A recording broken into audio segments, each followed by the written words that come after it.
Yo me alegré con los que me decían: a la casa de Jehová iremos.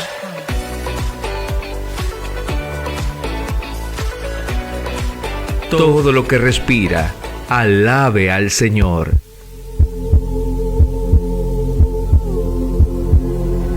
Hoy nos reunimos con un corazón agradecido, porque su palabra nos recuerda: por la misericordia de Jehová no hemos sido consumidos. Jehová reina, su fidelidad es eterna y su amor es para siempre. Y declaremos con gozo: yo y mi casa serviremos a Jehová. Recordando algunos conceptos de ayer, primero porque alguno puede que no estuvo, y quien estuvo es bueno recordar, porque una de las reglas de la enseñanza es la repetición, ¿sí? Cuando íbamos a la escuela, una de las maneras de aprender, no sé, las tablas matemáticas y ciertas cosas, era repitiendo, ¿no es cierto? Uno repite y repite, y esa repetición es la que fija las ideas, la que derriba argumentos, fortalezas, activeces, paradigmas que a veces tenemos en nuestra mente, que son patrones de pensamiento y son derribados a través de asumir un pensamiento diferente. Por eso ayer hablamos de la importancia de la reforma, como buscar una forma, pero no una forma nueva como quien... no como quien reforma una casa y se le da por poner algo nuevo, ¿no? Es como decir, vamos a hacer una habitación nueva, vamos a hacer un...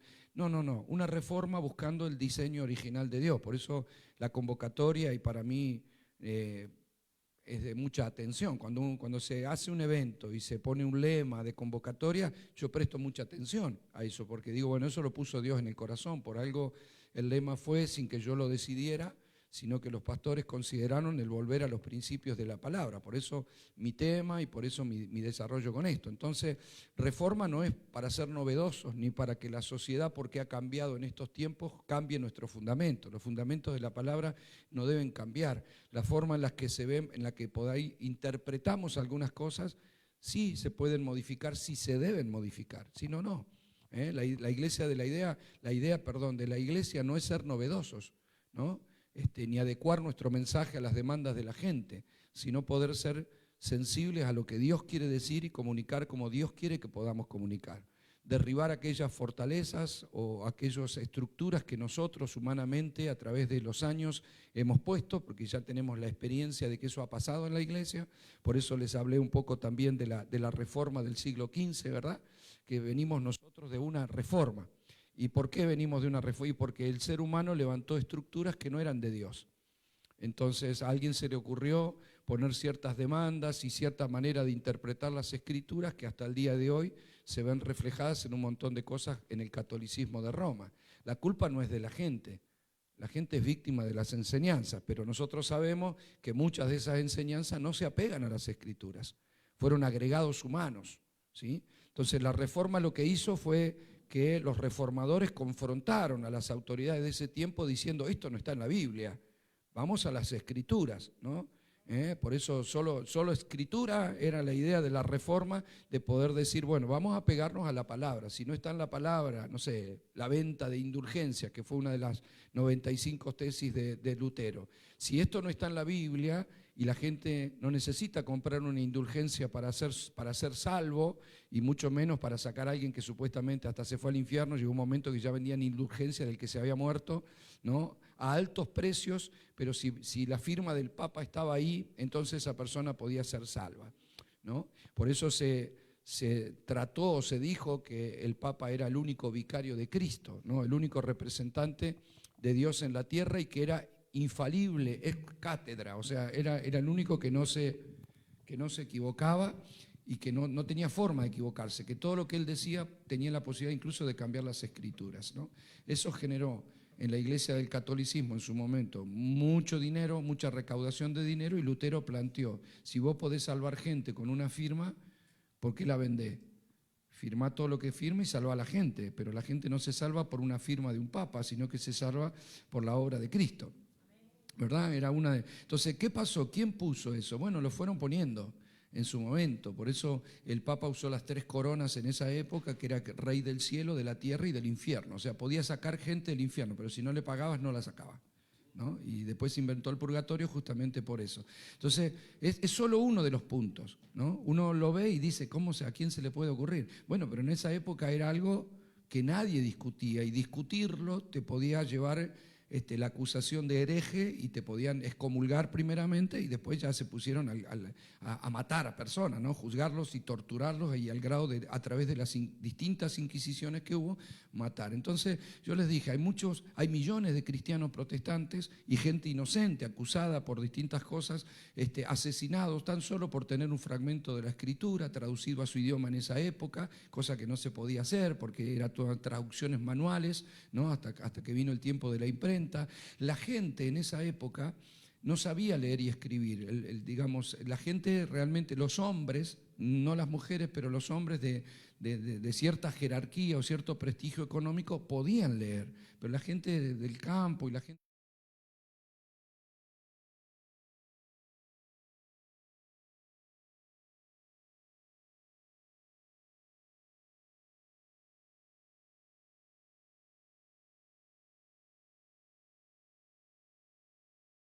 dice las Escrituras, y romper cosas que el hombre edificó pero que Dios nunca determinó, ¿no? Entonces yo les dije, eso sacó a la iglesia protestante para recuperar la verdad, para derribar estructuras, y fue buenísimo, claro que sí, pero los reformadores no vieron todo. Reformaron lo que vieron. A través de los años también se han ido provocando reformas. De hecho, en los últimos años también hemos visto esto en la iglesia. Cuando yo recién me convertí y empecé a ir a la iglesia, yo me acuerdo, había mucho legalismo en esa época, ¿no? Había muchas estructuras que estaban ahí y que, bueno, uno no sabe quién las había puesto, pero que de alguna manera todo el mundo respetaba. Entonces yo me acuerdo que hay un montón de cosas que no se podían, que estaban prohibidas, yo predicaba y no me dejaban predicar. Si yo no tuviera una corbata ahora no podía estar acá. No se podía predicar con la barbita de chivita, no se podía predicar con la patilla, no se podía... O sea, había un montón de cosas, y ¿a quién se le ocurrió, verdad? No podías predicar sin chaqueta, una mujer no podía tener sino faldas largas y se terminó. O sea, todo parecía parte de las estructuras y de costumbres, un montón de costumbres y de cosas que se fueron rompiendo con el tiempo. Y hay cosas que realmente eran estructuras que puso el hombre que no eran necesarias.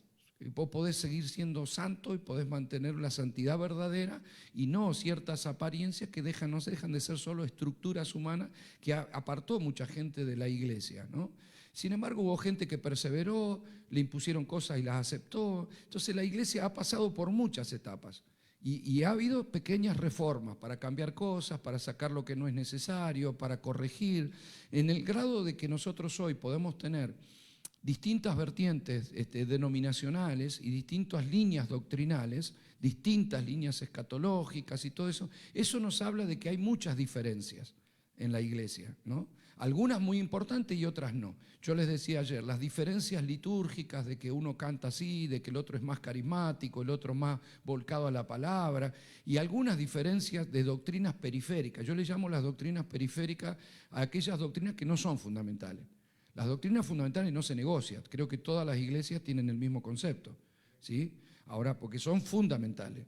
Pero hay doctrinas periféricas que tenemos diferencias, ¿no? Algunas son inocentes y otras no son tan inocentes, ¿no? Yo creo que las escatológicas no son tan inocentes, tendríamos que ir unificando ciertas cuestiones. Ahora, ¿qué es lo que revela las diferencias? Que la gente mira y dice, ay, ¿ustedes los evangélicos son de allá? No, nosotros no tenemos nada que ver con eso, somos de allá, ¿no? Y no solo por pertenecer a una casa, sino porque hay diferencias que a veces parecen irreconciliables. Entonces yo dije, hay una diferencia que enriquece.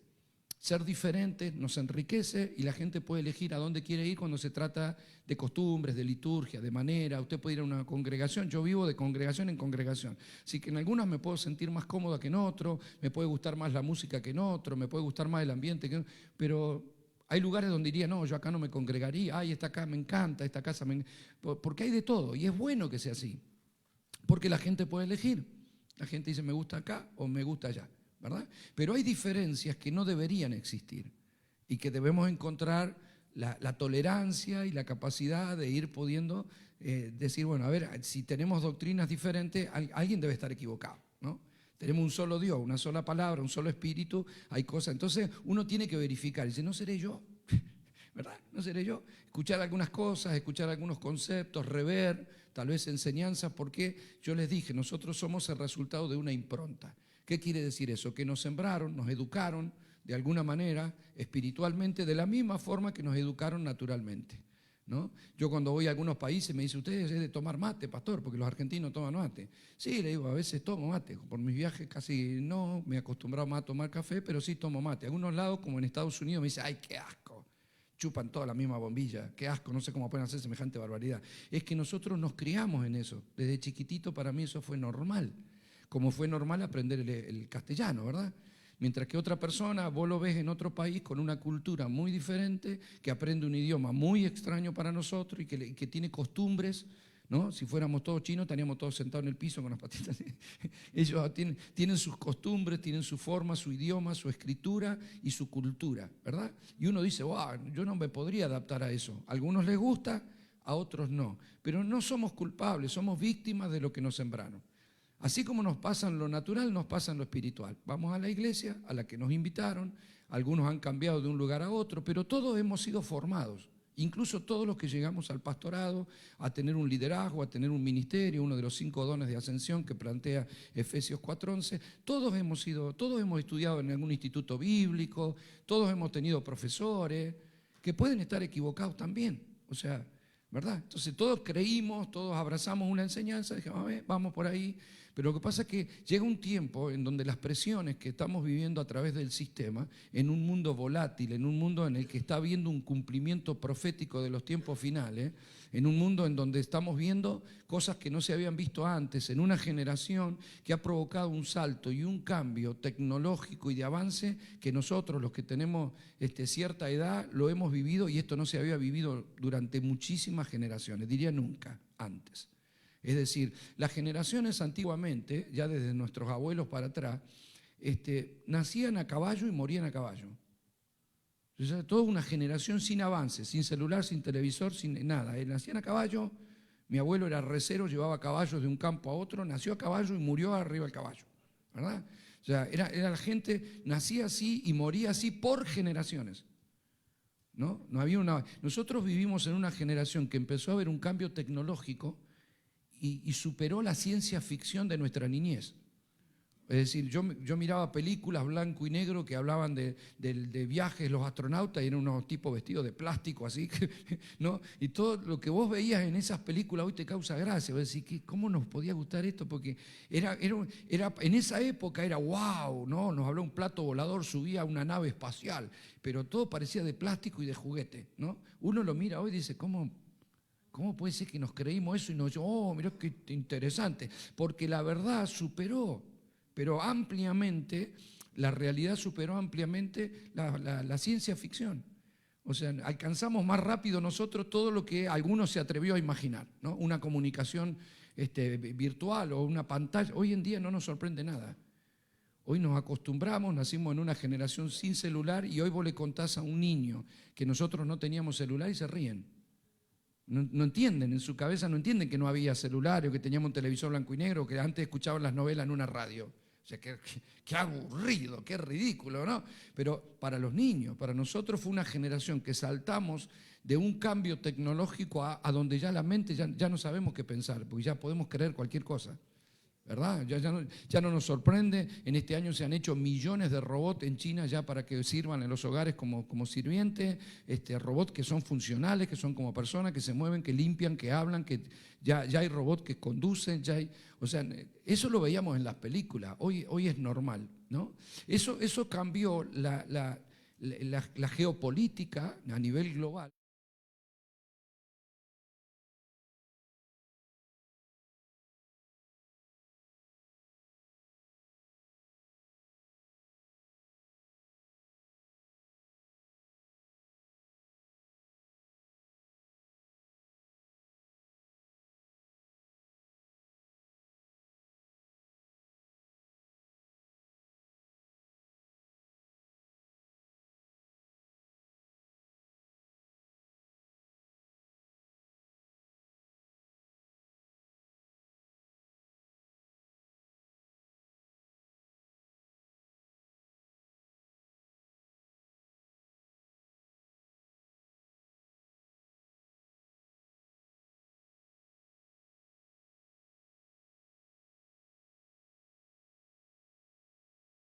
Toda la agenda globalista que sí es mala, pero es decir, puntos humanamente buenos, pero perversamente de manera espiritual. Pero la globalización lo que hizo fue comunicar al mundo. La tecnología nos tiene comunicados. Es decir, o antes viajaba y hablar por teléfono de un país a otro te costaba, ¿no es cierto? Tenías que hablar una vez cada mes. Hoy te hablaste con videollamada. Te das cuenta que estás ahí con cualquier lugar, con tu familia, con tu gente, sin costo, o sea, no hay ningún problema. ¿Esto qué quiere decir? Que todo se comunicó. Las modas cambiaron, el arte cambió, la cultura cambió, las costumbres cambiaron, todo se intercambió. Antes había mucha diferencia entre la gente de un país con la gente de otro país. Fíjese que lo que generó, por ejemplo, en Sudamérica un cambio cultural fue la Segunda Guerra Mundial, por ejemplo. ¿Por qué? Porque muchos europeos se fueron allá y cambiaron la cultura, o dieron otro golpe de cambio cultural, como fue en la colonización de muchos de los países latinoamericanos. Eso llevó una cultura, pero fíjese que fueron golpes, olas que por motivos mayores cambiaron. Hoy hay gente de todas nacionalidades en todos lados. Porque hoy la gente viaja allá, se va a vivir allá, vive allá. O sea, hoy no hay ningún problema. Hoy va a encontrar una mezcla en todos lados. No es casual acá, es en todos lados. Usted lo va a encontrar en la calle, lo va a encontrar en gente no necesariamente cristiana, pero va a encontrar una mezcla total. ¿Por qué? Porque hoy es fácil viajar, es fácil comunicarse, es fácil intercambiar culturas, canciones. Se pone una película, sale allá, todo el mundo la mira acá, el otro la mira. Todo está intercomunicado, ¿sí? Por eso, de pronto, una sequía en una nación puede generar una crisis respecto de esa alimentación en cualquier lado. Esto, amado, que les explico, y perdónenme que me tome estos minutos para explicárselo, no es inocente para una iglesia que vive dentro de ese sistema. Un cambio cultural afecta a una iglesia porque toda la gente convive en una cultura y no venimos que estamos arriba de una nube y bajamos para el culto. No es que estamos todos viviendo en una nube, ajenos de todo lo que pasa y el domingo a la mañana bajamos y hacemos un culto. No, vivimos impregnados de una manera de pensar y de un sistema que ha generado una cultura volátil. Entre ellas la destrucción familiar y los valores de autoridad. ¿No es cierto? Lo estamos sufriendo. ¿Por qué? Y porque cuando nosotros éramos chicos, la autoridad era la autoridad. Primero la autoridad de los padres, o sea, mi mamá decía, bueno, llega tu padre, y no se volaba una mosca en mi casa, aunque mi padre no era violento y nunca nos pegó, nosotros teníamos un respeto que hoy digo, ¿por qué le teníamos tanto respeto a mi papá? Yo me he preguntado, ¿por qué si mi papá no me pegó una sola cachetada en toda mi vida que la tenía merecida? Cuando era adolescente, pero después nunca, o sea, si no era violento, ¿por qué le teníamos tanto respeto? Y yo me lo pregunté y llegué a la conclusión de que la que generaba ese respeto era mi madre.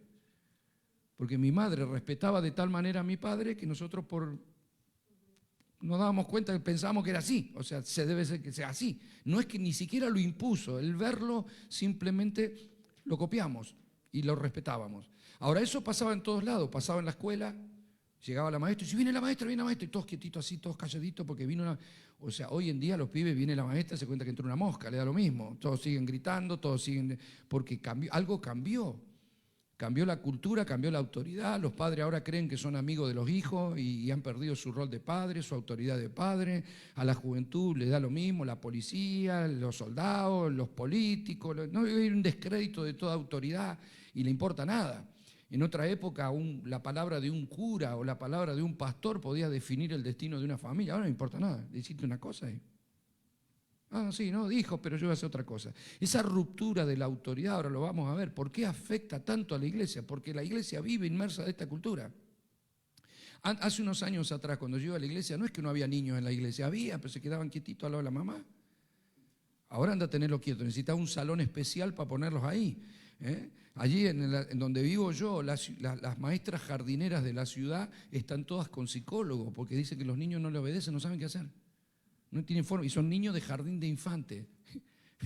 ¿No? Yo he tenido niños en la iglesia que les he dicho algo y digo, no me hacen caso. Nada, se burlan, se ríen. Esas cosas no pasaban antes porque se rompió el reconocimiento y el respeto de la autoridad a nivel social. ¿Usted piensa que eso es inocente en la iglesia? No es inocente porque vivimos esa cultura y traemos. Así como usted trae el idioma y trae sus costumbres y sus formas, bueno, eso penetra a la iglesia. Entonces la iglesia tiene que ver de qué manera con sabiduría se adapta a los cambios de una sociedad sin negociar la verdad, pero sí cómo comunico el evangelio. Si yo no puedo comunicar queriendo complacer para que la gente se sienta bien, porque voy a ser popular, voy a llenar la iglesia, pero lo que no voy a estar es discipulando a la gente para obedecer una vida de reino, una vida sujeta al Espíritu. O sea, fíjese lo que ocurrió con la pandemia, ¿verdad? O sea, la pandemia generó que un montón de gente se vaya y que se empiece a autopastorear por YouTube. Y después no te vuelven. Y dicen, no, el Señor, el Señor es mi pastor. Y se fabrican una iglesia como hizo Micaías. Usted recuerda el libro de Jueces, ¿no es cierto? En el libro de Jueces usted está la historia de Micaías. Y dice que justamente que en esa época no había rey y cada uno hacía lo que bien le parecía. Bueno, falta de autoridad, ¿no? No hay un rey, cada uno hace lo que quiere. Usted la historia de Micaías la ve que la madre reclama de que le habían robado. Después descubre que el que le robó fue el hijo, Micaías. Entonces ella, ay, bendito hijo mío, que has confesado tu robo. Entonces con el oro recuperado, la madre hace unas estatuillas y ellos hacen una estatuilla, hacen dioses, hacen ídolos, ¿no? Entonces Micaías dice, bueno, ahora tengo dioses en casa, ¿no? Entonces, ¿qué hizo? Nombró a su hijo como sacerdote, hasta que pasó un levita. Y como era levita, lo invitó a quedarse, le pagó y le dijo, bueno, vos vas a ser mi padre, vos vas a ser el sacerdote del hogar, porque yo tengo casa de Dios. O sea, se fabricó su propia iglesia, ¿no?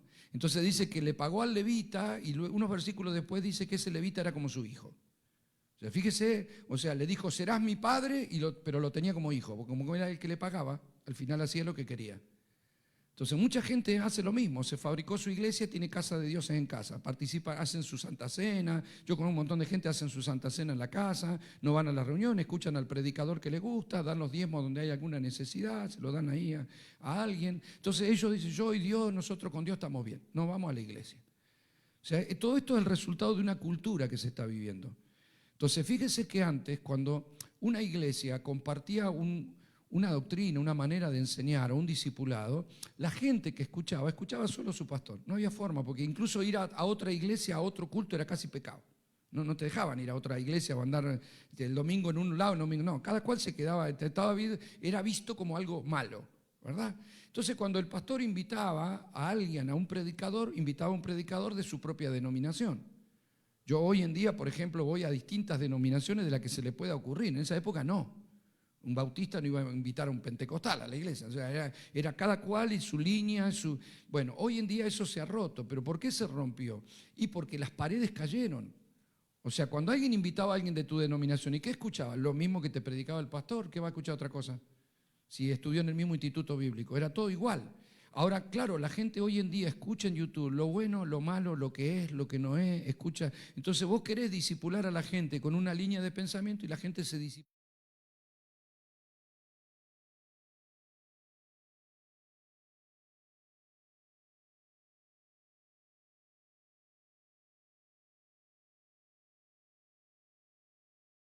Toma lechita, van en internet y no es carne, es hueso lo que comen, agarran lo que venga, ¿ve? Entonces escuchan, mezclan, cambian, opinan. Entonces tenemos gente inmadura que ha crecido mal, gente que come porquería, se llena con basura, y de pronto cuando vos querés enseñar, la gente no tiene una identidad de la casa, no tiene una identidad de decir, bueno, yo soy discípulo de acá, está mi pastor, y el reconocimiento de la autoridad, porque la gente es diversa.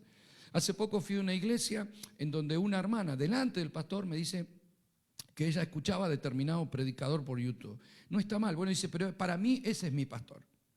Digo, no, hermana, su pastor es el que está ahí, es el que la ayuda, el que la aconseja, ay, sí, pero a mí me gusta tanto aquel predicador. Sí, le digo, pero este es su pastor.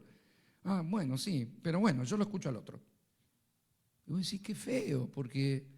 O sea, escuchá a quien quieras, pero tenés que entender quién te disipula. Digo, el otro vive en otro país, usted no. O sea, está bien que usted escuche una enseñanza, pero hoy la gente no tiene límite, se ha roto eso. Entonces es muy difícil. La iglesia entonces no puede ignorar, como que no está pasando nada, ¿no? Uno de mis libros que yo escribí se llama Sesgo de Normalidad. El sesgo de normalidad es lo que he llamado el síndrome del avestruz, ¿sí? Usted debe haber escuchado alguna vez que el avestruz, cuando siente que hay algún peligro, algún problema, mete la cabeza en el pocito para librarse de los peligros. Dicen que en realidad es un mito, que la avestruz no hace eso, que cuando la dibujan es porque anda buscando alimento, pero bueno, quedó así, ¿no? Los psicólogos le llaman justamente sesgo de normalidad, para darle un nombre, o el síndrome del avestruz. O sea, meter la cabeza en un pozo no significa solucionar un problema. O sea, la avestruz fue creada sin sabiduría, dice el libro de Job, ¿no es cierto? Ella mete la cabecita en el pozo y tiene un cuerpacho, pues la cabeza es chiquitita, pero tiene un cuerpo grandote así que queda fuera a merced de los leones, ¿no? Entonces, pero ella cree que no tiene peligro porque su cabeza está metida en el pozo, ¿no? Entonces la iglesia no puede actuar así. No podemos meter la cabeza en el pozo en un tiempo donde se ha abierto la comunicación, donde no podemos ignorar y tenemos que formar una idea de pensamiento. Una iglesia que se dice profética, que cree en la dirección de Dios, pero que se encuentra desorientada cuando hay crisis. O sea, dígame la verdad, o sea, a ver, todo el movimiento profético y las agendas proféticas que se han hecho, y cuando vino el COVID, estaban todos los congresos proféticos el día domingo y el lunes nos encerraron a todos y no nos enteramos qué iba a pasar. ¿Cómo puede ser que pase algo tan trascendente como lo que pasó y que la gente estaba desorientada de qué pasó?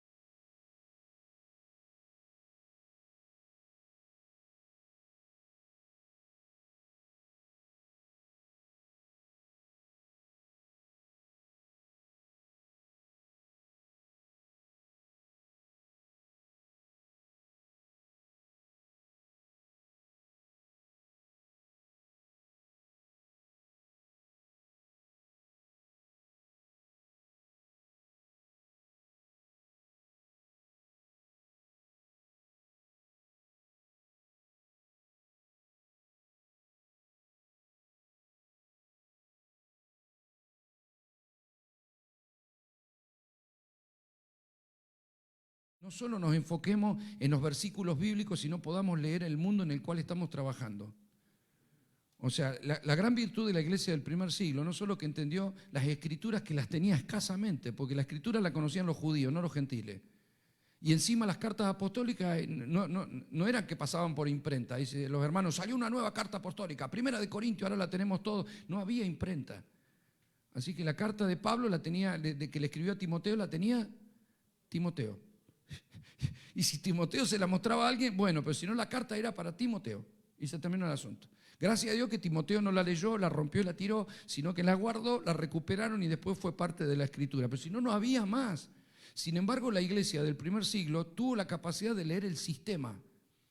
¿Ve? Y decir, estamos pasando, nos están persiguiendo, nos están matando, y le dio una interpretación a todo eso para poder sostenerse en la fe y sostenerse en pacto. Por eso yo ayer les decía, de la trascendencia de la revelación, porque esa gente, sin tener un instituto bíblico que les enseñe las escrituras, porque había judíos que los llevaban a judaizar, porque tenían la escritura y les querían hacer guardar la ley, y venían gentiles con distintas costumbres paganas, que adoraban a Dios de determinada manera, y todo era una mezcla en la iglesia. Y es lógico, acababa de nacer la iglesia. Por eso usted lo encuentra a Pablo tratando de explicar, ¿no?, de qué es un cuerpo, de qué es la novia, de qué es una familia, de qué es un guerrero. Buscaba ejemplos para tratar de describir la iglesia, y sin embargo ellos, la revelación los sostuvo en pacto aunque los mataban. O sea,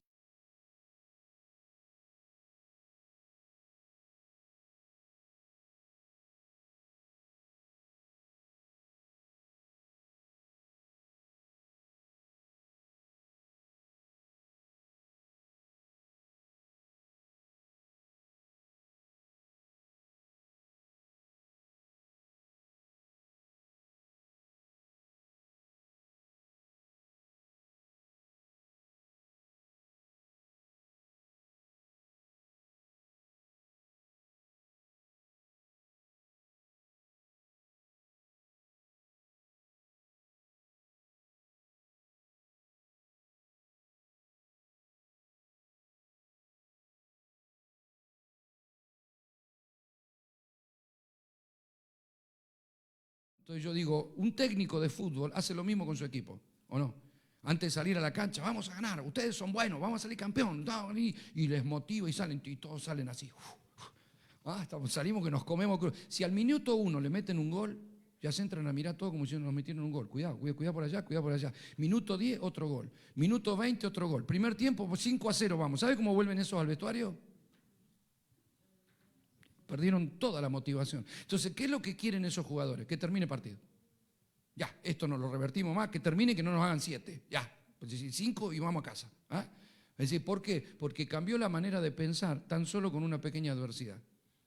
Entonces, cuando vos sos motivado en tu alma, salís que esta semana va a ser de victoria, amado. Amén, pastor. Llegó a la casa, tenía un recibo de luz que no esperaba, le vino una cuenta que no esperaba, le vino la tarjeta más cara, le llegó una multa que usted ni sabía que anduvo, parece que lo tomó un radar por ahí y te arruinó el día. Oh, mira lo que me pasó. Ya toda la motivación se desinfló. Hay que ver el domingo que viene si le damos otra vez al inflador del espíritu para levantarlo otra vez. ¿Sí o no? ¿Pasa eso o no? Entonces, cuando empezamos la reunión, como ya sabemos eso, decimos, hermano, si esta mañana usted ha venido cansado, afligido, abatido, demorado, va a decir, pero arrancamos allá, hay un globo desinflado que vamos a ver si canción a canción, lo vamos, ¿no? Y un buen mensaje, ya lo vamos como para que el hermano ya llegue y no se desinfle hasta el miércoles, ¿no? Que hay discipulado. Va a decir, ¿por qué? Porque no, ya cuando arrancamos, no tendríamos que arrancar así, se supone, ¿verdad? Entonces necesitamos algo que nos haga mucho más resistente ante un sistema que es perverso, volátil. Hoy tenemos 54 confrontamientos bélicos en el mundo. Acá el primer loco que se le ocurre apretar un botón se pudre todo. Estamos viviendo la muerte, el hambre, las cosas, el clima, un montón de cosas de barajuste que estamos viviendo y situaciones que estamos viviendo. Y la iglesia en medio de todo eso no puede meter la cabeza en el qué lindo tuvo el culto, vinieron todos. No podemos medir ni la espiritualidad en el culto, ni el estado de la iglesia porque el culto estuvo lindo, porque las canciones, ¿cómo bailaban los hermanos? Claro, pero después cómo enfrentamos el sistema, si las cosas se ponen cada vez peor, ¿de qué manera nosotros tendremos la fortaleza? ¿Qué necesitamos? Revelación, porque la motivación no alcanza. ¿Comprende? Solo los que estuvieron fundados en la revelación son los que después del COVID volvieron a la iglesia como siempre. ¿Y a dónde voy a ir? Si ellos tenían la revelación, ahora la motivación, no, ahora no, por ahora no, ya voy a volver. Claro, ya perdió, ya. No, ya ando desanimado. Entonces, la iglesia si quiere ser fuerte para este tiempo necesitamos algo mucho mayor que la motivación. Nosotros necesitamos revelación. La revelación debe provocar reforma. Es decir, los cambios necesarios para sacar lo que Dios no estableció y para poner lo que no hemos puesto si Dios dijo que teníamos que ponerlo. Es decir, purificar algunas cosas. Después vamos a hablar en el segundo bloque de esa purificación que nosotros necesitamos. Porque pureza tiene que ver con eso, con no tener mezclas que nos roben la verdad del Evangelio y de lo que Dios quiere hacer con nuestra vida. ¿Me está comprendiendo, iglesia preciosa? Ahora, si vamos a crecer con fortaleza lo que yo les dije que se nos tiene que revelar, y ahora voy a pasar a otro nivel de profundidad en algunas cosas, si vamos a entender lo que se nos tiene que revelar, en primer lugar en nuestra posición y nuestra identidad en Cristo. Es decir, si no se nos revela el nuevo pacto, lo que tenemos es una mezcla, porque el nuevo pacto es el nuevo hombre. Entonces, desde el punto que yo les digo, Dios ve dos hombres en el mundo, Adán y Cristo, es porque lo reduce a que estás en Adán o estás en Cristo. No acepta el voluntarismo humano. Esto no se trata de voluntarismo, no es que Dios me escucha porque yo soy Osvaldo y como le sirvo a Él, y Dios me conoce, que yo soy Rebolleda, yo he viajado hace mucho y predico hace mucho, he escrito libros, Dios me conoce, no tiene nada que ver conmigo. Pablo decía, mi vida está escondida en Cristo. O sea, cuando él se acercaba a Dios, se acercaba a través de aquel en el cual habitaba escondido. O sea, Cristo es nuestro representante y nuestro intercesor en la presencia del Padre. Él me representa a mí en el cielo, pero yo lo represento en la tierra. ¿Verdad? Entonces yo para hablar con el Padre hablo a través de Cristo. El Padre acepta a Cristo, escucha a Cristo, bendice a Cristo y hace todo a través de Cristo. La iglesia es el cuerpo de Cristo, no es Osvaldo. Osvaldo, cada uno de nosotros, desde la revelación hemos muerto en Cristo, desde los procesos de esa revelación lo que vamos es despojándonos de nosotros mismos para que Cristo se manifieste y no es lo que yo haga para Dios, es lo que Dios hace a través de mí. ¿Sí? Entonces el nuevo pacto nos sitúa en un cambio de lectura escritural. Yo no puedo predicar, Deuteronomio 28, 29, hablando de las bendiciones de la obediencia y las maldiciones de la desobediencia. ¿Por qué? Y porque te voy a decir que vos vas a ser bendito si obedecés y maldito si desobedecés. Eso es para el pueblo de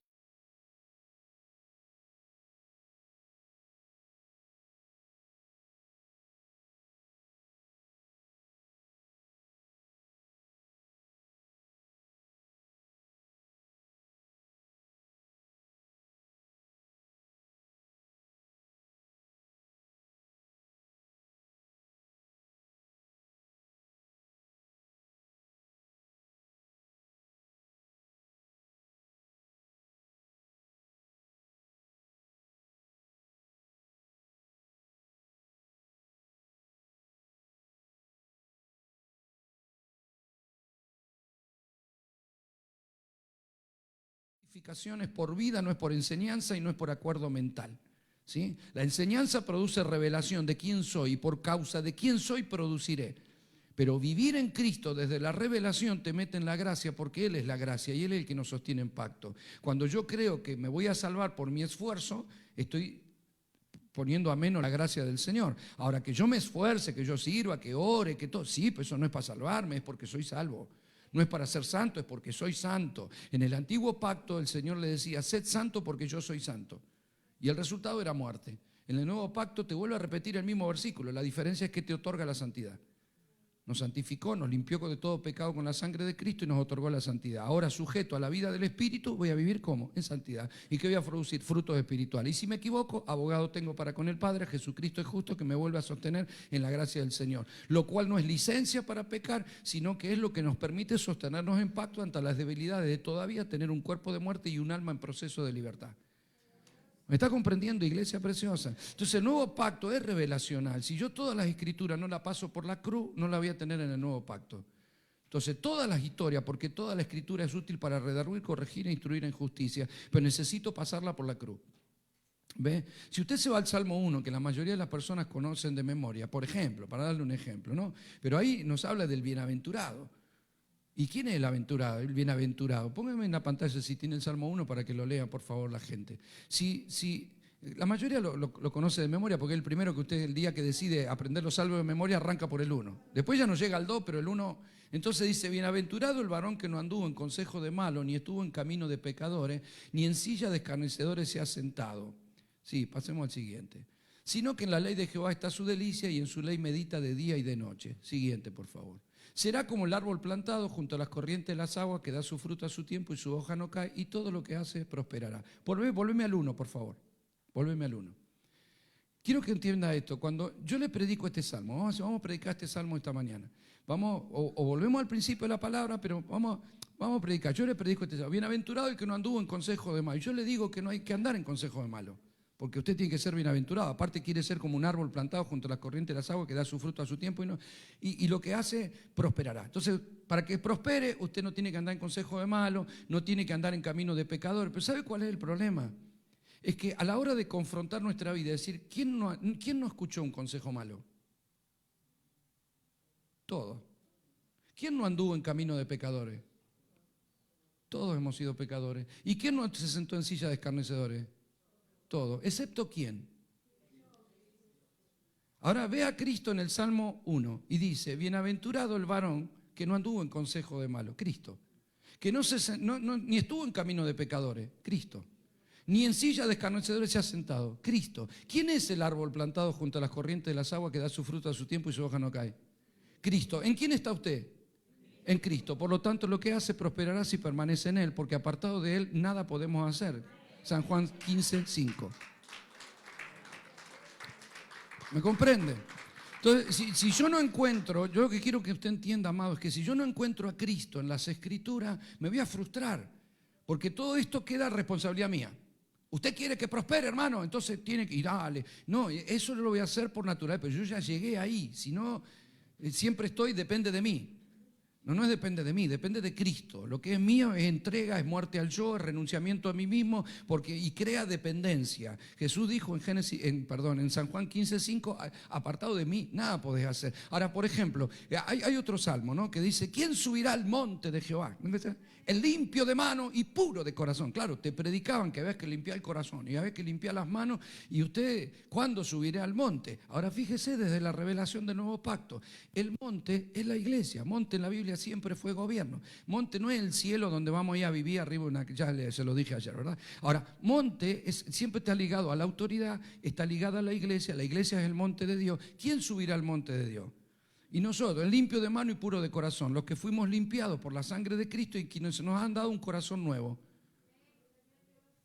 Eso es lo que hace este nuevo pacto. Les daré un corazón nuevo y escribiré mi ley en sus corazones. ¿A través de qué? De la vida del Espíritu que opera en nosotros. ¿Dónde estamos? En el monte. Gobernemos entonces. Entonces, o yo hago algo para llegar, o hago algo porque llegué. O hago algo para hacer, o hago algo porque soy. El problema es que el ser y en la búsqueda del ser pierdo demasiado tiempo para ser efectivo en el soy. ¿Me está comprendiendo? Si yo me veo en Cristo, voy a ser efectivo porque esa es mi fe de lo que soy en Cristo. Entonces pues, decir, bueno, pastor, pero yo no he llegado, no soy digno. Ninguno es digno, por eso necesitamos la gracia. Es gracia. La gracia te posiciona. Por eso Pablo ejerció su rol de apóstol reconociendo yo no era digno, soy casi un abortivo, el último en entrar. O sea, no fui parte de los 12, nunca estuve con Cristo, no me vengan con los 12 del Cordero. Yo recibí el Evangelio por revelación. Y Dios dijo que soy apóstol y parece que desde el vientre de mi madre ya tenía un llamado. No lo merezco, pero acá estoy. Esto es la gracia de Dios conmigo. Así de qué me voy a jactar. Entonces el tipo te hablaba con autoridad. Porque vos decís, bueno, a ver, ¿dónde estudiaste? ¿A dónde estudiaste? Porque imagínese Pedro, le podía decir, yo estuve con Jesús 3 años. A vos no te vi, hermanito, ¿eh? Después te vi matando cristianos y hermano mío, y ahora vení que sos apóstol. ¿De dónde saliste? Ahora, la revelación de Pablo es, yo no hice nada de eso, no es porque estudié, al contrario, lo tengo todo por basura para poder ejercer este rol correctamente, porque al final la letra me estuvo destruyendo en religiosidad y pensando que estaba sirviendo a Dios le estaba pegando patadas. ¿Ve? Ahora, usted, fíjese la revelación de Pablo, porque al perseguir a Cristo, Jesús le dice, ¿por qué me persigues si yo no te persigo a vos? No lo dice la Escritura, pero imagínenselo usted, yo no persigo a Dios, yo no te persigo a vos. Es que si los perseguía a ellos, me persiguió a mí. ¿Dónde está la iglesia? En Cristo.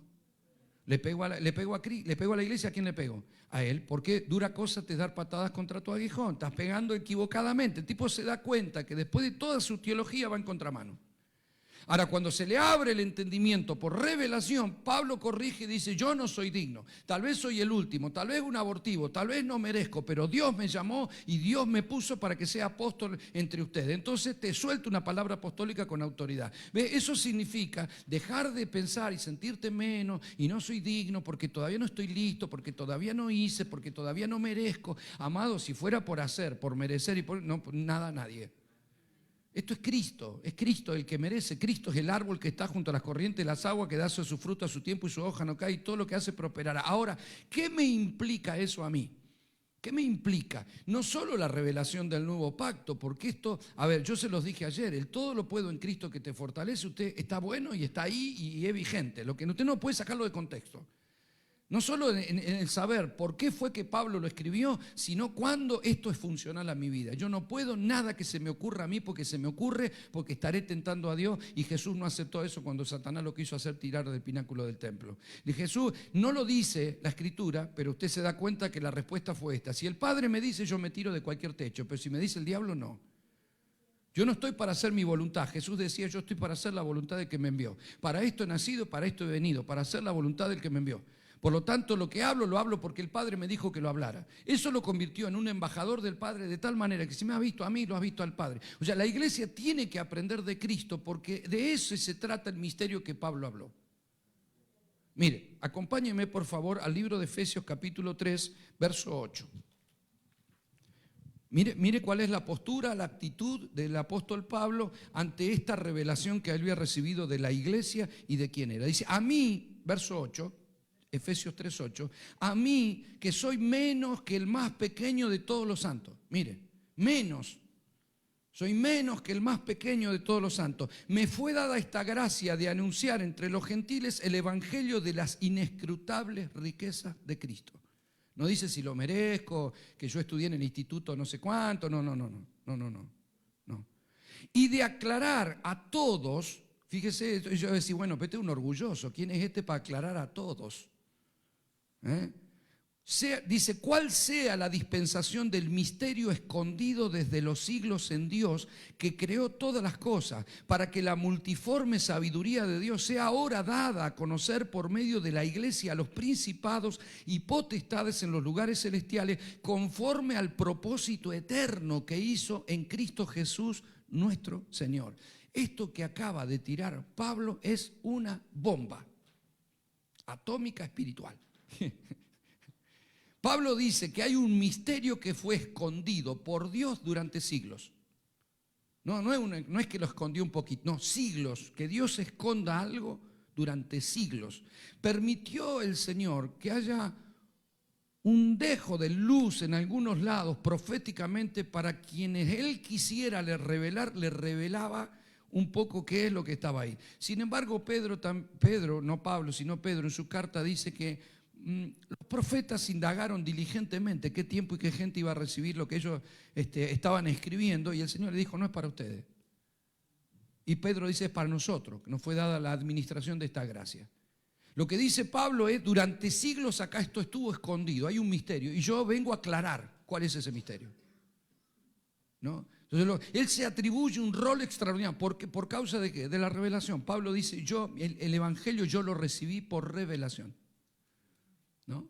Entonces, ¿cuál es el revelación? Porque claro, yo quiero que entiendan, nosotros nos es fácil aceptar a Pablo porque nadie discute Pablo, pero en su época, aceptar a alguien que persiguió la iglesia y mató gente y dice, yo vengo a aclarar el misterio, pues decir, ¿qué misterio me va a aclarar este? Si yo estoy escuchando a los apóstoles que caminaron con Jesús. Sin embargo, por revelación tenía más claro de cosas que la tenían los otros de manera presencial.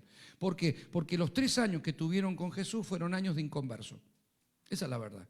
Fueron 3 años que le siguieron por voluntarismo, le siguieron porque creían que era el Cristo, le siguieron bajo acuerdo mental, le siguieron bajo la autoridad que Cristo les daba para sanar enfermos, para hacer cosas, luchaban, cosas no entendían. Por eso tenemos ejemplos, por ejemplo, de Pedro, de verlo meter la pata tantas veces, ¿o no?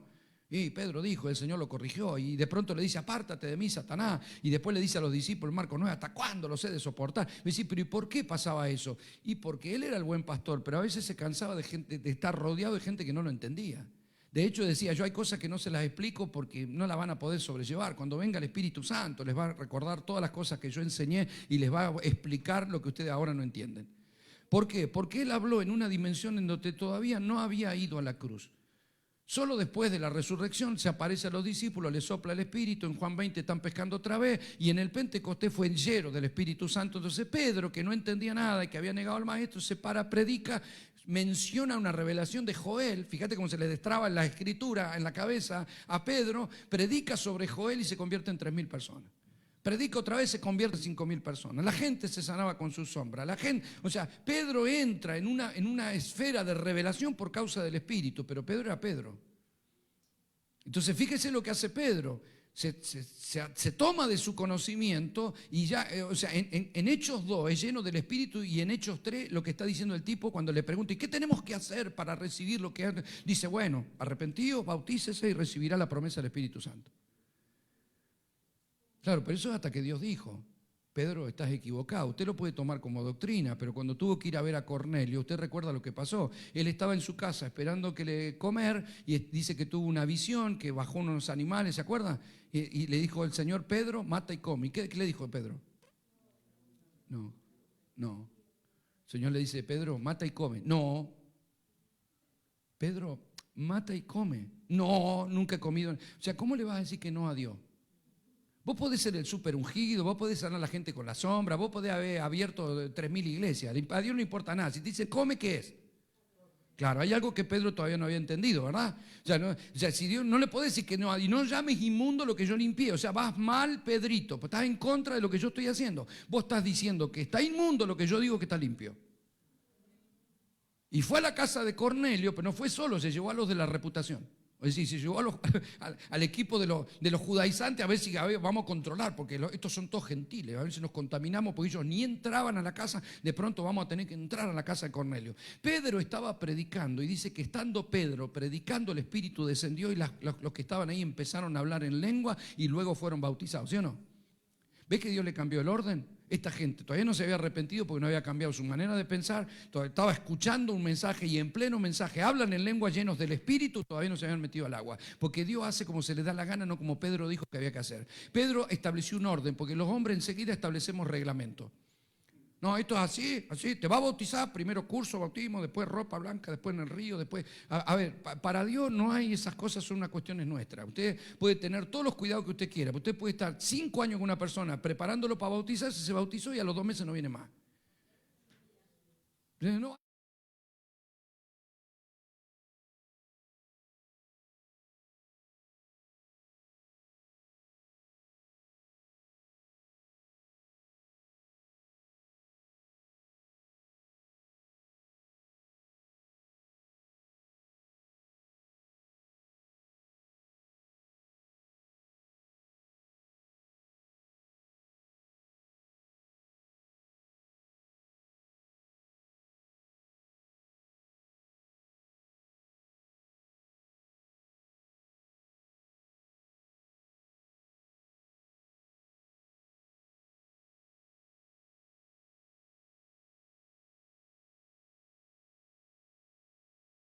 No puedo meter estructuras de más. Yo miraba en internet, en el canal Discovery Channel, uno de esos, había un documental sobre un niño que había nacido con un gemelo mal formado. Pues el gemelo no, nació él, el gemelo no alcanzó a formarse, pero él nació con la pierna del hermano acá y una mano por acá atrás. El hermano, o sea, él era el único que tenía vida, ¿no? El hermano sin cabeza, sin nada, pero él tenía miembros del hermano. Entonces, el documental era como cuando lo esperaron que creciera y cuando creció a la edad justa tenían que sacarle esos miembros porque de lo contrario le demandaban mucho de su cuerpo y lo podía matar. Entonces hay que sacarlo y los doctores le llamaban que eran miembros parásitos. Se sirven del cuerpo pero no son del cuerpo. Usted entiende, ¿verdad? Ahora, los miembros parásitos que no son del cuerpo y se sirven del cuerpo los tiene que extirpar Dios, no nosotros. O sea, cuando Dios se hace cargo de la iglesia, Dios sabe lo que es del cuerpo y lo que no es del cuerpo. No soy yo el detective del reino, Dios sabe. Yo puedo usar el discernimiento, puedo impartir la vida de Cristo, pero debo dejar que el Señor gobierne sobre la iglesia y sobre los hermanos. En un principio, que alguien llegue y se conecte conmigo como líder está bien, pero yo no soy Moisés, lo tengo que conectar con Dios. Si no, siempre va a esperar que yo suba al monte y baje con la última revelación. El problema no es que yo esté, yo no dejaré de estar y seguiré estando siempre, pero no como aquel que te da la revelación y te ilumina el rostro, sino como aquel que te enseñó cómo se hace. ¿Verdad? Entonces, ¿qué empezamos a pasar ahí? ¿Qué empieza a pasar ahí? Que empezamos a romper las estructuras que hemos levantado para que solo quede la vida, porque la vida debe acompañar a las estructuras. ¿Comprende? Cuando no hay vida y solo quedan estructuras, tenemos un problema. Siempre se lo digo al liderazgo, cuando tengo la posibilidad de enseñar liderazgo, menciono esto porque es muy importante. ¿Ves? La Biblia es una estructura, pero cuando tiene la vida del Espíritu es la palabra de Dios. Un billete es una estructura, pero cuando usted lo da en una ofrenda se convierte en adoración. Entonces la vida acompaña la estructura. Por eso usted lo puede usar como una semilla. Si no tiene semilla, usted no lo puede sembrar. Usted no puede sembrar una piedra y tener planta de piedra, porque no le va a producir. Y no puede sembrar un billete en su casa y tener una planta de billete, porque el billete está muerto. Pero si usted lo siembra acá, está vivo. ¿Por qué? Porque es la vida suya, no la del billete. Es su adoración, es su unción. ¿Entiende? Una canción que toquen los músicos tienen estructura, tienen los instrumentos, tienen los acordes, tienen la nota.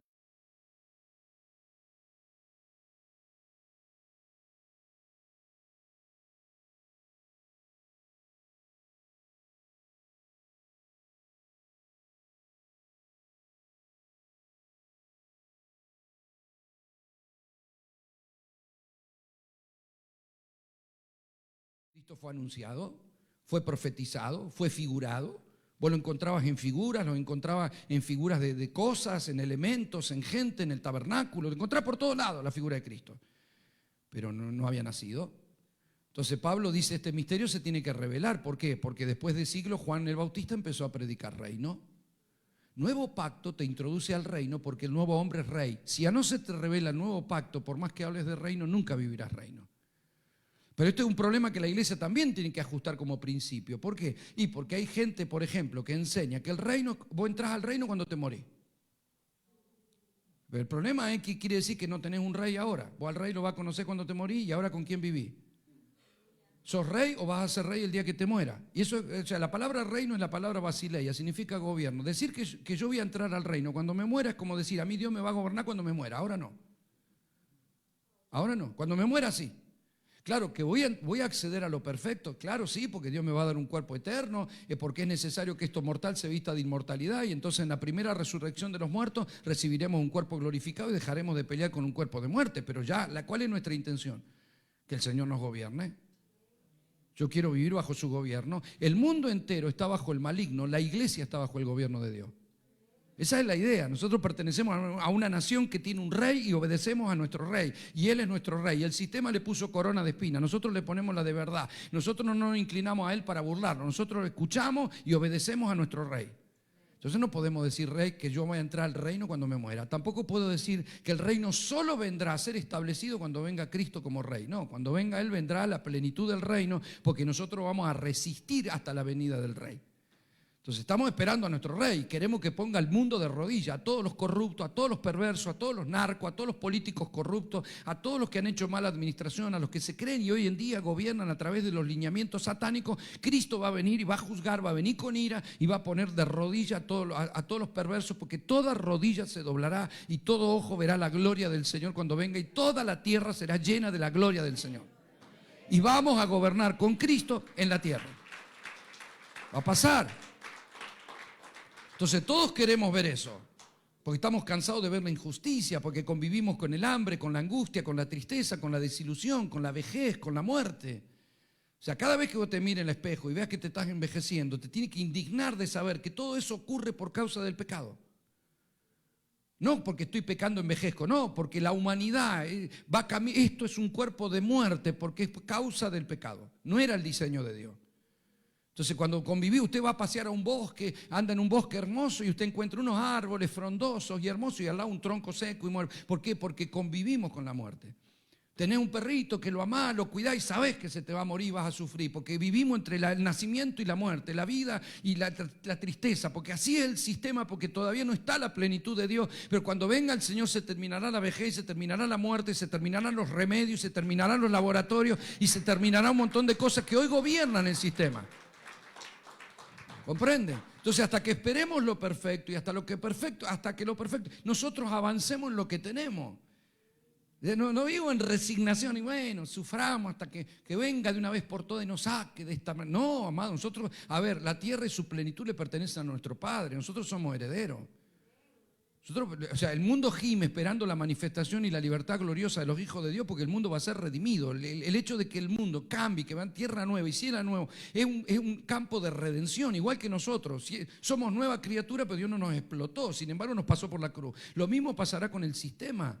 Va a haber una redención, pero es nuestro Padre. Acá no termina ganando el diablo, hermano, ¿no? Que nos vamos nosotros y el diablo destruye todo. Entonces el hombre nunca gobernó. Dios creó al hombre para gobernar la tierra, señorear, fructificar, multiplicar, pero nunca lo logró. Ganó el diablo. Pero bueno, nos llevó a vivir a una casita arriba de una nube. No, amado, esto va a terminar como Dios dijo. Los planes de Dios no se cancelan. Dios puede llevar años de redención hasta terminar haciendo lo que dijo que iba a hacer, porque el diablo no es un rival de Dios. El diablo ha sido un rival de los hombres, pero nunca fue de Dios y nunca lo será.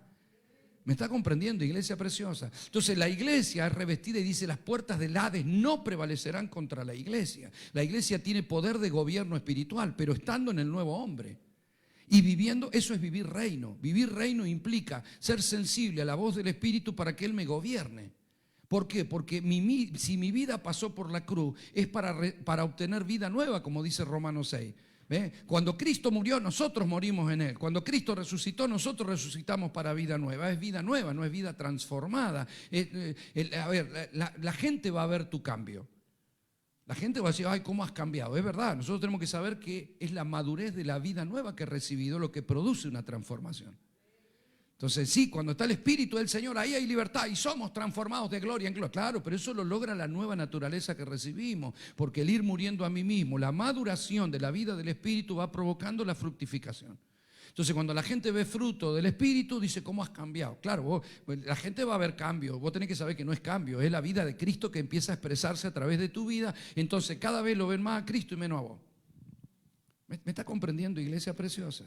¿Ve? Entonces por eso la importancia de entender el nuevo hombre y la vida en Cristo, la gracia del Señor, porque eso es lo único que nos da gobernabilidad. ¿Qué quiere decir, pastor? Es que Adán es ingobernable. Es ingobernable. Porque Adán fue creado como santo, sin pecado. El hombre más sabio, porque era el único hombre que había, sabio, y creció maduro, cosa que no le puede echar las culpas. No, porque mi papá no estaba, que mi mamá me abandonó cuando yo era chico. Todas esas historias tristes que nosotros, Adán no la tenía. A mí me creó Dios y me bendijo en el capítulo 1, me bendijo, ya me hizo semejante a Él, sabio, sano, eterno, puro, santo, todo. Tenía todo. ¿Usted quiere saber cómo era Adán? Cristo. Igual, ¿no? Solo que no peleaba contra el sistema, vivía en un ambiente propicio. Fue puesto en la abundancia. Usted fíjese, Adán fue puesto en la abundancia y terminó en la escasez. Cristo comenzó su ministerio en el desierto, en la escasez. Terminó sentado en un trono de gloria. Porque con Cristo usted siempre va a ganancia, con Adán siempre va a pérdida. Adán recibió un hipermercado lleno de mercadería y de abundancia, terminó fundido. Trabajando en el campo con el sudor de su frente, cosechando sembrando mucho, cosechando poco, la tierra le producía espinos y cardos, sufriendo para todo, porque él empezó en mucho y terminó en nada. Pero en Cristo Jesús vos podés empezar en nada y terminar con todo, porque Dios te lleva en esa dirección. Siempre en Dios te lleva en victoria. Entonces, en Adán, ¿por qué pasa eso? ¿Y por qué pasa esto en Cristo? ¿Por qué Adán es descenso? ¿Por qué Cristo es ascenso? por el gobierno del Padre. Porque el problema del descenso de Adán es que no se dejó gobernar.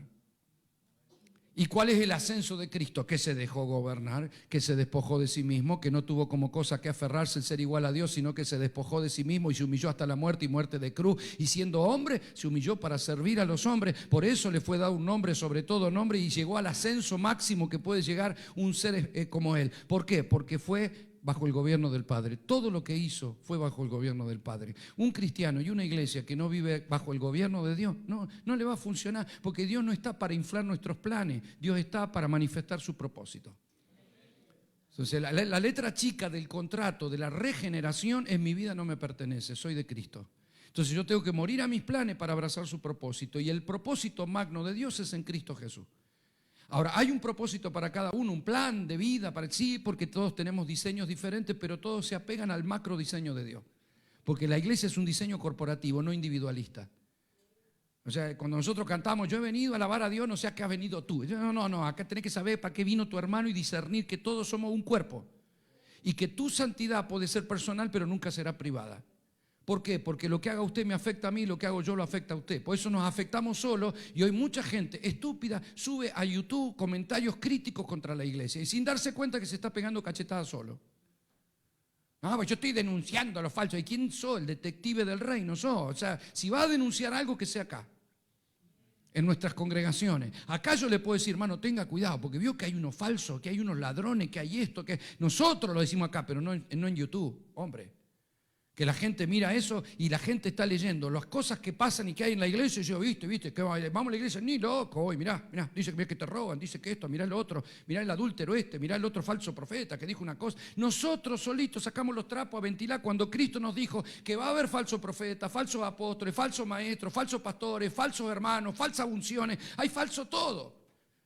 Pero lo falso es la evidencia de que existe lo verdadero.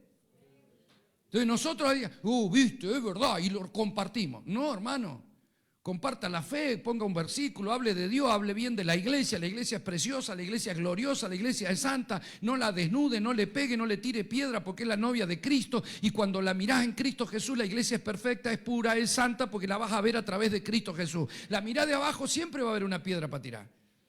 No, porque yo tuve una experiencia, y lo comparten, y yo no puedo creer. Una vez le escribí a uno, había puesto un apóstol con la mitad de la cara de lobo. Y yo digo, pues si es de otro país, ni lo conoce en persona, ¿para qué lo critica así? Entonces, yo nunca contesto, ni me meto nada. Mire mi Facebook, no hay un comentario, nada. Yo anuncio dónde voy a estar, y si subo algo, que un mensaje, bendición, comparto y regalo libros, pero bendición. Ahora, le contesto por privado al hermano, baje, porque, o sea, esto no le hace bien a la iglesia, porque esto no... O sea, usted está pegando a alguien que ni siquiera conoce, que no, y me contestó, ¿para qué? No? Bien violento, me agredió porque yo le había dicho eso, y me dice, porque Pablo hacía lo mismo y somos los de la sana doctrina. Mirá, hermano, le pongo, lo único que le contesté es: Pablo no tenía Facebook. Las cartas de Pablo fueron a un pastor llamado Timoteo, o a Tito, o a la iglesia de Corinto, de Roma, de Éfeso, de Gálatas. O sea, era la iglesia. Las cartas de Pablo fueron dirigidas a la iglesia. No es para poner que hay un hermano que anda adulterando con la concubina de su padre en Facebook. Y más vale que afloje porque voy a publicar la foto. No, hermano, hablemos bien de la iglesia, porque la iglesia es gloriosa. Todo lo demás, la iglesia tiene una memoria inmunológica. Usted sabe que el cuerpo tiene memoria inmunológica, ¿verdad? ¿Qué quiere decir? Que tiene autodefensa. Cuando entra un virus, el cuerpo pelea, ¿o no? Para defendernos del virus, porque el cuerpo se defiende. La iglesia es un cuerpo que tiene una memoria inmunológica. Cuando predicamos y la unción permanece, todo lo demás será abortado por causa de la unción. Pues esto es la unción, no es el espíritu de sospecha, es el discernimiento. Cuando hay unción, el enemigo no puede. Nosotros caminamos un camino de santidad que, por torpe que sea, no te podés extraviar, y el inmundo no puede pasar por él. Vea usted, cuando Moisés fue llevado con la vara a hablar a Faraón, dice: acá vengo de parte del tipo. Yo digo, esta vara es única en el planeta. La tira, se convirtió en culebra. Vienen los brujos, hace lo mismo. Imagínense la cara de Moisés, que venía con el gran invento sobrenatural de la culebra. Y ustedes todos van a presenciar, ¡pum! Y mire, viene el otro brujo, ¡pum! Hace lo mismo. ¿Y ahora qué? Ah, mira, tenía la misma. ¿Dónde la compró? ¿Dónde la compró usted? Ah, a mí me la regaló el Señor, pero se nota que la venden en otro lado. Bueno, se habrá ido con la vara. Bueno. Después el agua, toda el agua se convertirá en sangre. Los brujos hicieron lo mismo. ¿Ves que empezaron a copiar y las ranas hicieron lo mismo? Ahora, cuando llegaron los piojos, dije, esto es dedo de Dios. Parece que los piojos no es tan fácil copiarlo, ¿no? Cuando llegó a las úlceras, dice que los brujos no pudieron estar delante de Moisés y no pudieron copiar ninguna de las otras cosas que hizo. ¿Por qué? Porque los niveles de unción van creciendo. Cuando la unción va creciendo, el enemigo puede imitar a un evangélico, lo que no puede imitar es a un ungido. El enemigo puede imitar a un cantante, lo que no puede imitar es un adorador. El enemigo puede imitar gente que dice que va, que tiene Biblia y dice que hace, levanta la mano y canta. Cualquiera puede hacer, puede ir brujos y se cargan de energía en nuestros cultos cantando, haciéndose los evangélicos. Pero cuando hay unción del Espíritu, ¡pah!, tiene que saltar. Pero es la unción, no es nosotros. No es que cara de sospecha, me parece que es bruja. No, ¿qué me parece? Es la unción lo que hace que el enemigo no pueda camuflarse y meterse entre nosotros. Yo tuve una hermana en la iglesia, fue sacada del satanismo, llegó a ser sacerdotisa de Satanás. Hizo sacrificios humanos, hizo un montón de cosas antes de haber recibido la gracia del Señor. Dios la sacó, meses de liberación hasta que fue liberada, teníamos charlas y yo le decía, contame qué es lo que hacían. Bueno, dice, pastor, nosotros participábamos de los rituales, se alcoholizaban, se drogaban, participaban de orgías, se hacían embarazar, luego provocaban abortos en sacrificio y nosotras fuimos, dice, con otras personas enviadas a destruir iglesias evangélicas.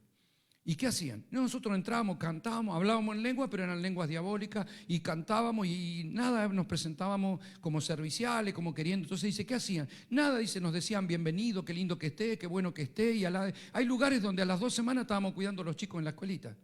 ¿Y qué hacían? Nada, dice, nosotros nos cargamos de demonios en la ceremonia y después veníamos, porque cargamos sobre nosotros la invocación y después le imponíamos mano a los chicos y le partíamos demonio. Y cuando oraban, no, orábamos por pleito, por divisiones, por contienda. Y los hermanos, ay, qué buena la hermana, Dios te bendiga, la hermosa la hermana que llegó. Eso es falta de discernimiento y falta de unción. Los niveles de unción va a hacer que una persona así va a saltar y va a saltar por tierra. No puede permanecer donde la luz es lo suficientemente fuerte para que las tinieblas sean denunciadas. Cuando la unción se manifiesta, el yugo se rompe. Cuando no hay unción, estamos todos hermanos y somos igual que los testigos de Jehová. No es la idea. La diferencia es que nosotros portamos la vida. Entonces no es que no tiene que haber estructura, pero tiene que haber unción. Porque cuando hay unción habrá vida, habrá alimento, habrá palabra, habrá quebranto, habrá cosas. Pero no deje eso en las manos del pastor. Yo vine a recibir. El pastor es el ungido, el que sana, el que libera, el que hace el ambiente, que predica, el que... No, hermano. Mire, yo voy a distintas iglesias. A veces he predicado 4 o 5 veces el mismo día en distintas iglesias. Así que me sacan de una, ¡pum!, te llevan a otra y te tiran. Y ya llegas, ya arrancó el culto y ya subo y predico y me sacan de ahí y me meten. Entonces hay iglesias donde uno ha ido y pasan cosas. Usted sabe, cuando podés fluir con libertad, cuando hay unción, cuando orás y la gente recibe y todo, y dice, wow, estoy reungido, no me toquen. Llévenme a la otra. Entrás a la otra iglesia, va y no pasa nada, hermano. Está duro, pesado, difícil predicar, tenés que sacar tus herramientas, esforzarte, porque te sacan de ahí, llevar a la otra, ¡pum!, se destapó. O sea, no es el predicador que va con la vara a hacer milagro a todos lados. Es la iglesia que porta una unción que es más fuerte que uno. Esto no queda en, soy yo el ungido. No, somos. Al culto lo hacemos entre todos. Es entre todos. Es la generosidad de todos, es la vida de todos, el servicio de todos, el buen ánimo de todos, el espíritu de todos, la consagración de todos, la oración de todos, la santidad de todo. Eso crea un ambiente. Y después me va a decir usted si hay crecimiento. Hay gente que se siente y dice, no sé, pastor, no está creciendo, haga algo. Estaba pesado el ambiente, no sé, no fue tan lindo. Es que a veces nadamos, hermano, en mermelada. Y voy a decir, pero ¿y por qué? Pero esto lo hacemos entre todos. La unción de todos determina. No es que el que subió a cantar ¡ay, qué unción! Claro, sí, el que todos tendríamos. Si lo hacemos entre todos. Esto al ambiente lo hacemos entre todos. Usted no sabe cuando hay hostilidad para el que predica lo difícil que es llegar con un mensaje. Porque tenés gente, uno que mira la hora, el otro que habla con el de al lado, el otro que se levanta al baño, el otro que va a buscar un café, el otro que sale con el agua, el otro que y está conversando con el de al lado como si estuviera en la galería, tomando un café. Y entonces vos, de acá se ve todo. Se ve todo. Cuando vos empezás con un mensaje, no les gustó, ya te pusieron la cara de... Y a veces pelea. Ahora, cuando hay unción fluye, no te importa nada, cuando la unción fluye, cuando la presencia de Dios está, hay libertad, hermano. Ahí el Espíritu hay libertad y el Espíritu hace lo que tiene que hacer, abre la mente, abre el corazón, rompe fortaleza, produce quebranto. Yo no tengo manipulado una audiencia, eso no es de Dios. Lo que tenemos que hacer es que la unción del Espíritu Santo toque, revele, cambie y tengamos culto extraordinario en la presencia del Señor. Porque entonces sí vamos a ser llenos de la información correcta.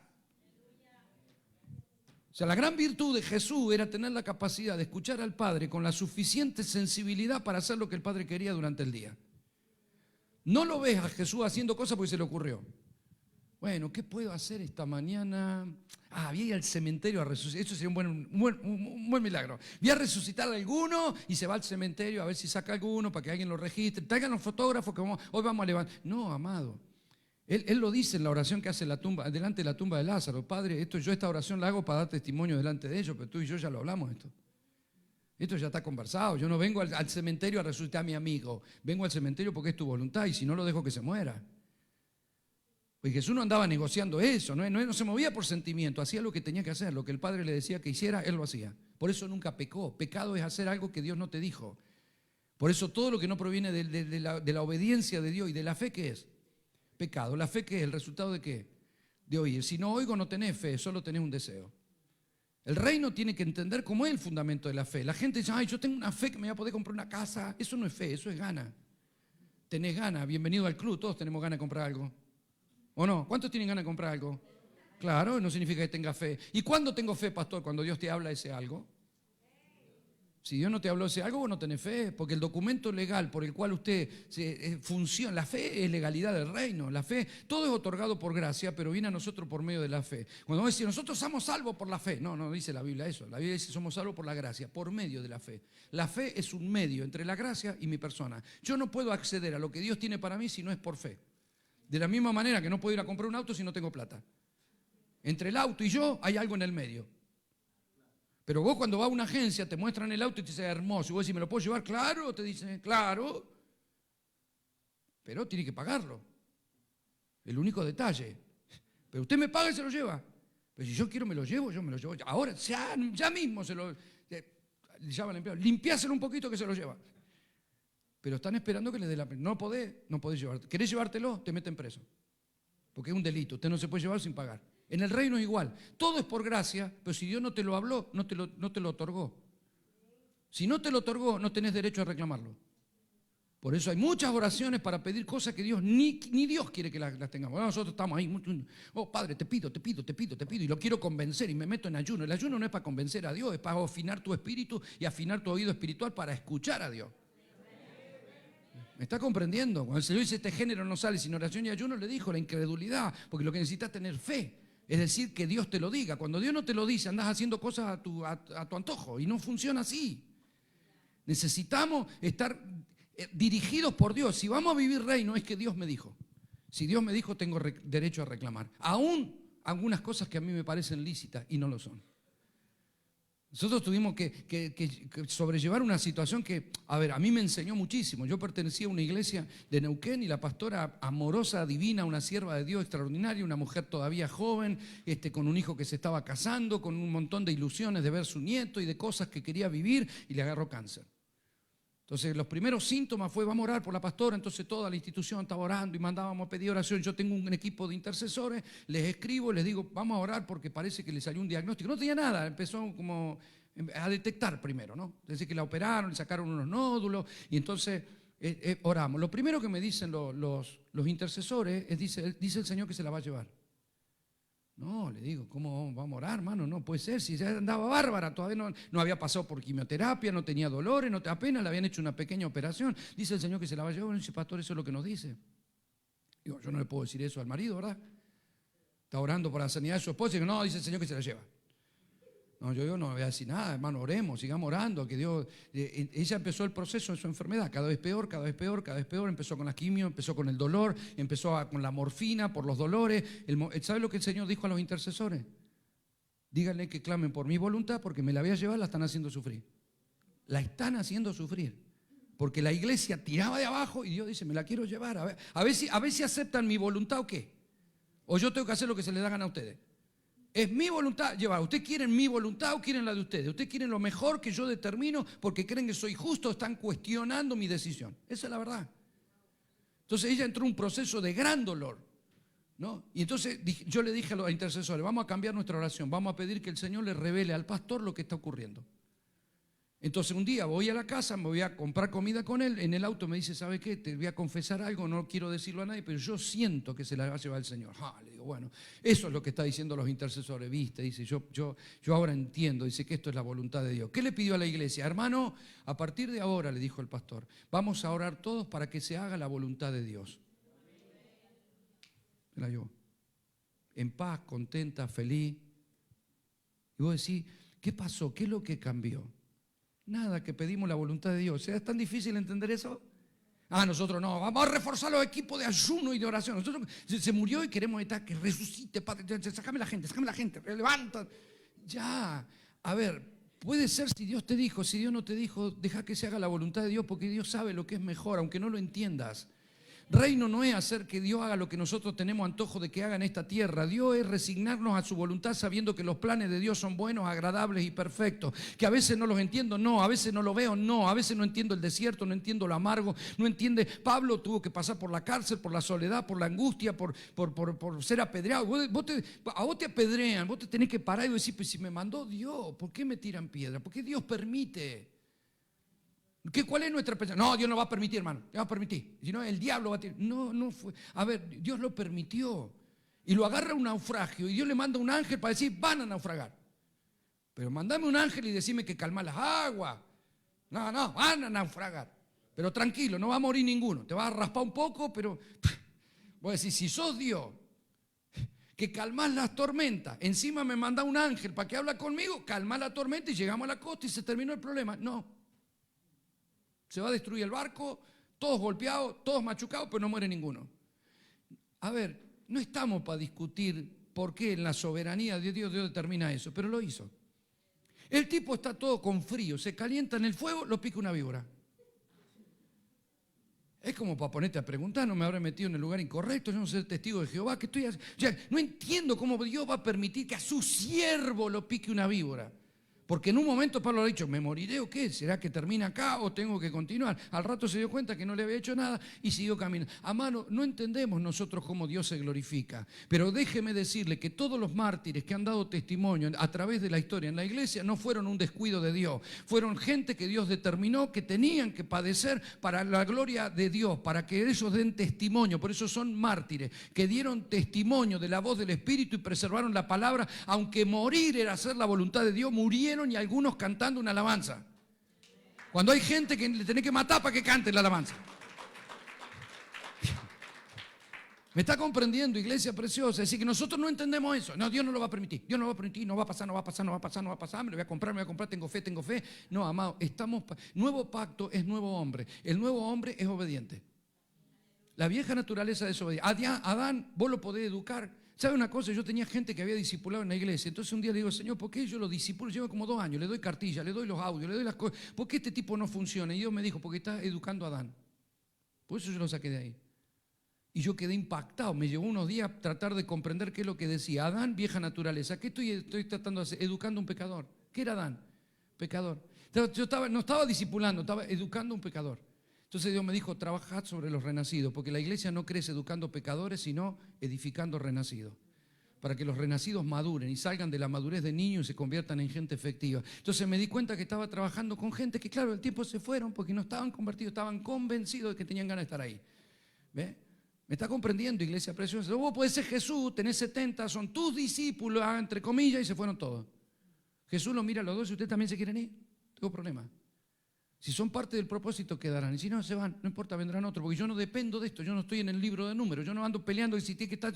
No, esta obra es de Dios. A mí me mandó Dios, voy a ir a la cruz. Y no lo va a impedir ni ustedes ni los 70 que se fueron. Porque este diseño es del Padre. Si el Padre dice, ustedes se van ahí. Si no, se quedarán para preservar. Y si el Padre dijo que tiene que haber un Judas, va a estar el Judas ahí para que me traicione. Porque al Padre nunca el Judas se le infiltró sin la voluntad del Padre. Porque el Judas se infiltró de tal manera que hasta en la Pascua fue que lo traicionó.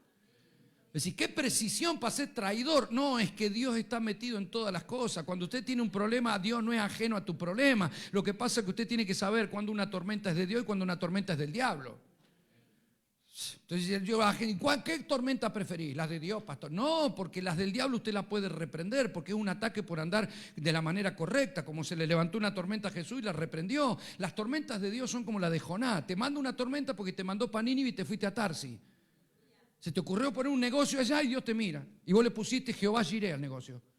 No, me va a ir bárbaro porque se llama Jehová Jireh y oro todos los días. Estoy ungiendo las ventanas con aceite. Si estás ensuciando tu negocio al cohete porque ni Dios te respalda. ¿No? Cuando no vendes nada, cuando no te sales y no sé, el diablo me está atacando, no puedo vender mercadería. Y Dios dice, yo nunca te mandé a poner un kiosco ahí.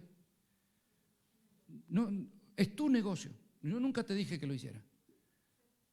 Decidite, pelealo, hace como cualquiera. Si a la gente se le ocurre poner un negocio y prueba por a ver si tiene suerte. Nosotros no andamos por suerte, andamos por fe. La fe, la legalidad de lo que Dios habló. Entonces nuestra oración tiene que ser más profunda para escuchar a Dios, ser sensible a la voz del Espíritu y dejarnos guiar como iglesia y de manera personal para que todas las cosas nos ayuden a bien y podamos ser como ese árbol plantado junto a las corrientes de las aguas que da su fruto a su tiempo y que todo lo que hacemos prosperará. No por nuestra causa, sino por la causa de Cristo. Denle un aplauso al Rey de Gloria.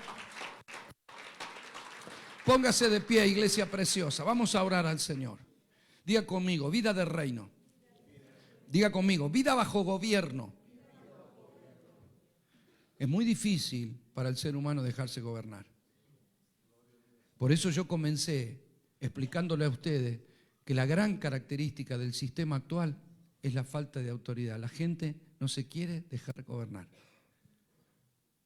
La gente evade todo lo que es autoridad. Entonces los niños están desobedeciendo a los padres más que nunca. A los maestros, los padres a la policía, a los políticos que se han vuelto corruptos y todo lo que usted quiere. Pero la autoridad hoy está siendo quebrantada de manera impresionante. Eso lo traemos a la iglesia porque es cultural.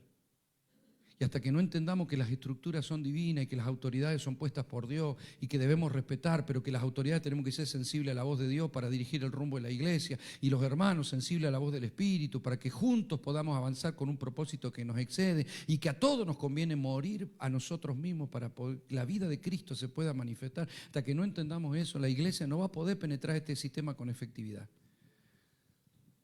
Porque en un mundo donde la gente se deleita en pecar, nosotros tenemos principios y valores que son del reino. Y no negociamos. Somos raros, y sí somos raros. Entonces hay gente que nos va a amar y gente que nos va a rechazar, porque así es la luz. ¿Me está comprendiendo, iglesia preciosa? Entonces no son principios de religiosidad, no son estructuras denominacionales ni institucionales, son las estructuras del Espíritu que están cubiertas por la vida de Dios, como ese valle de huesos secos, donde el Señor ve los huesos y dice, eso no es nada, son estructuras que están destruidas. Entonces, ¿qué le dijo que hiciera el profeta? Primero que profetizara, las estructuras comenzaron a formarse y luego empezó a venir la vida, la carne, la sangre y el espíritu. Yo quiero decirle algo, amado. Adán dice que fue formado y Dios le sopló aliento de vida. Como Adán perdió todo y Cristo recuperó, en Cristo es al revés. En Cristo Dios nos sopla la vida y después nos forma. Por eso es importante la enseñanza y la formación del Espíritu. ¿Entiende? Adán no funcionó. ¿Por qué? Porque fue formado y después se le sopló la vida. Cristo es al revés. Nos sopla la vida del Espíritu y después nos forma para que podamos expresar su naturaleza y su persona. Vamos a orar al Señor. Ponga ahí su rostro inclinado ante Dios, solo por formalidad. No hay una mística en cerrar los ojos, en una postura, sino que un corazón necesita a Dios deseoso de poder ser sensible a la voz del Espíritu, un espíritu alineado con la voluntad del Padre. Señor, en esta mañana te damos gracias. Gracias por este tiempo, gracias por este ámbito, gracias por esta reunión, por la reunión que en minutos continúa.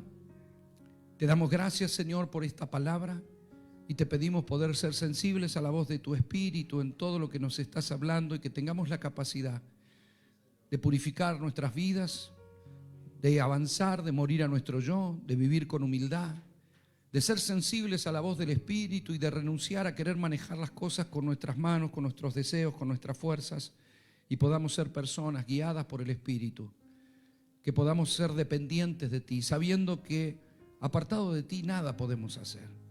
No es con nuestra fuerza, es con tu espíritu. No es con nuestro voluntarismo, es con nuestra obediencia. Señor, que la gente pueda ver en la iglesia a Cristo. Que no vea solo un cartel, solo un salón, solo personas que andan por la mañana con un saco, una chaqueta, con una Biblia, sino que puedan ver a Cristo. Primero nuestra familia, como esa luz que debe alumbrar primero a los de la casa. Que podamos dar testimonio de la unción, porque esa unción es la que rompe yugos. Es la luz la que hace que las tinieblas retrocedan de los hogares. Son tus diseños los que nos hacen exitosos para que todo funcione, porque éxito no es que nos vaya bien, éxito es hacer tu voluntad. Padre, te damos gracias por tus diseños preciosos y por la vida del reino. En el nombre de Jesús. Amén. Amén. Denle un fuerte aplauso al Rey de Gloria. Los bendigo, mi amado.